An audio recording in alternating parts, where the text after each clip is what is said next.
जय जगन्नाथ मित्रों। दोस्तों, ये कहानी एक ऐसे घाव की है जो दिखता नहीं पर जिसकी टीस पूरी रूह को कपा देती है। इसे सिर्फ सुनिए मत, महसूस कीजिए। जब भगवान खामोश हो जाए और इंसान पत्थर बन जाए, तब एक मरता हुआ बाप अपने मासूम बच्चे के लिए आखिरी सांस कहाँ से उधार मांगे। शहर की चकाचौंध से दूर एक टूटी हुई झुग्गी में दीनू लेटा हुआ था। उसकी आंखों के गड्ढे गहरे हो गए थे, पसलियां जैसे खाल फाड़ कर बाहर आना चाहती थीं। उसे कैंसर था, आखिरी स्टेज। लेकिन उसे अपनी मौत का डर नहीं था। उसे डर था उस 7 साल के मासूम छोटू का, जो उसके सिरहाने बैठा एक सूखी रोटी को पानी में भिगोकर नरम करने की कोशिश कर रहा था। बापू, थोड़ा खा ले, फिर तू ठीक हो जाएगा। छोटू की आवाज में ऐसी उम्मीद थी जो दीनू का कलेजा चीर देती थी। दीनू ने कांपते हाथों से छोटू का गाल छुआ। उसके पास दवा के पैसे नहीं थे, दुआ के लिए शब्द भी खत्म हो चुके थे। उसने जिंदगी भर मजदूरी की, ईमानदारी से जिया, पर बदले में क्या मिला? सिर्फ बेबसी। तड़के सुबह दीनू की हालत अचानक बिगड़ने लगी। उसे लगा जैसे फेफड़ों में कोई जलता हुआ कोयला भर दिया गया हो। उसे अस्पताल ले जाना जरूरी था, पर जेब में एक फूटी कौड़ी भी नहीं। तब उसने घिसटते हुए पास के एक बड़े मंदिर की सीढ़ियों तक जाने का फैसला किया।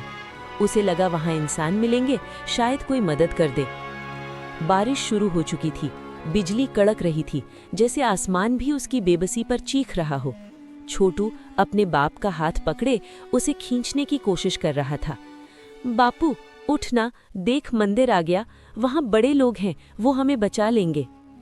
मंदिर के बाहर एक सेठ अपनी बड़ी गाड़ी से उतरा। रेशमी कुर्ता, हाथ में सोने की अंगूठी, चेहरे पर घमंड। दीनू ने हिम्मत जुटाई और उसके पैरों को पकड़ लिया।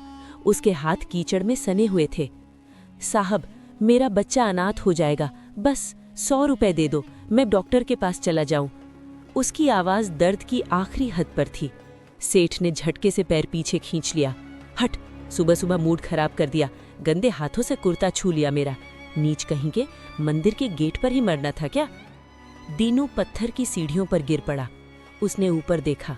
मंदिर के अंदर पत्थर की मूरत मुस्कुरा रही थी और बाहर जिंदा जागता इंसान पत्थर बन चुका था। यहाँ कोई चमत्कार नहीं हुआ, कोई फरिश्ता आसमान से नहीं उतरा। दीनू ने महसूस किया उसकी सांसें अब साथ छोड़ रही हैं।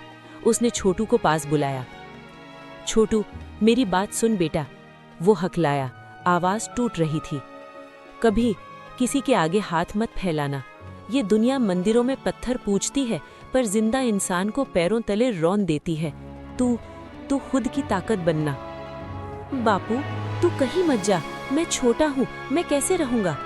छोटू की चीख सन्नाटे को चीर गई। तभी एक बूढ़ी औरत जो खुद फटे हाल में मंदिर की सफाई कर रही थी, दौड़ कर आई। उसने अपनी फटी साड़ी का पल्लू फाड़ा और दीनू के माथे का पसीना पोंछा। उसने अपनी पोटली खोली, 2 सूखी रोटियां निकाली और छोटू के हाथ में रख दी। वो बोली, बेटा, भगवान इस पत्थर की दीवार के पीछे नहीं है, वो उन हाथों में है जो दर्द बांट सके। मैं भी भूखी हूँ, पर तेरा बाप प्यासा मर रहा है। दीनू ने उसकी आंखों में देखा, न कोई चमत्कार, न कोई दिव्य प्रकाश, बस करुणा। और उसी पल दीनू की आंखों में एक आखिरी सुकून उतर आया। उसे समझ आ गया, भक्ति का मतलब पूजा पाठ नहीं है। भक्ति का मतलब है मरते हुए इंसान को एक पल का सहारा देना। धीरे धीरे उसके हाथ ढीरे पड़ गए, सांस थम गई, बारिश भी रुक चुकी थी। छोटू अब रो नहीं रहा था, वो बस अपने बाप के ठंडे पड़ते हाथों को सहला रहा था। उसने मंदिर की उस बड़ी मूरत की तरफ एक बार भी नहीं देखा, बस उस बूढ़ी औरत का हाथ पकड़ा और अंधेरी गलियों की तरफ चल दिया। दोस्तों, भक्ति का अर्थ अगरबत्ती जलाना नहीं है, दान पात्र भरना नहीं है। सच्ची भक्ति वो है जब आपकी रूह किसी और के दर्द को देखकर तड़प उठे। अगर आप इंसानियत नहीं समझते, तो आप किसी भी भगवान को नहीं समझ सकते। अगर इस कहानी ने आपकी रूह को छुआ हो, तो इसे अपने अपनों के साथ जरूर साझा करें। ऐसी ही गहरी और भावुक कहानियों के लिए हमारे साथ जुड़े रहें। और दोस्तों, अगर आप भी अपने माँ बाप से सच्चा प्यार करते हैं, तो इस कहानी को एक लाइक जरूर करें और शेयर करें, ताकि ये संदेश हर दिल तक पहुँच सके। और बताइए, क्या आप इस कहानी के अगले भाग के बारे में जानना चाहेंगे कि उस बूढ़ी औरत और छोटू का आगे क्या हुआ? नीचे कमेंट में जरूर लिखिए। क्या आज भी इंसानियत जिंदा है?